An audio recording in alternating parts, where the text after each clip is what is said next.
పార్థాయ ప్రతిబోధితాం భగవతా నారాయణేన స్వయం వ్యాసేన గ్రథితాం పురాణమునినా మధ్యే మహాభారతం.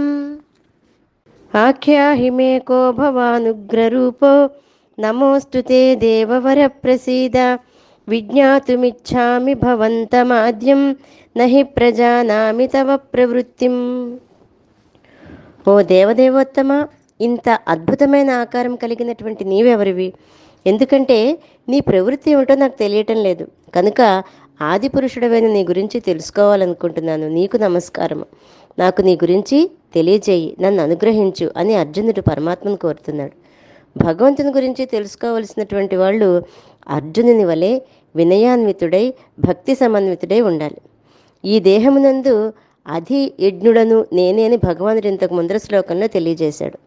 సమస్త శరీరములయందు అధియజ్ఞ రూపంలో సాక్షాత్తు పరమాత్మే నివసిస్తున్నాడు. ఎక్కడో ఆకాశంలోనో పాతాళంలోనో భగవంతుడు లేడు. అతడు దేహంలోనే అతి సమీపంలోనే ఉన్నాడు. కనుక ఆత్మపరిశోధన చేసి పంచకోశాలను వేరు చేసి అతనిని కనుగొని పరమశాంతిని పొందాలి. భగవంతుని యొక్క సామీప్యాన్ని తెలుసుకుని పాపకృత్యాలు చేయకూడదు.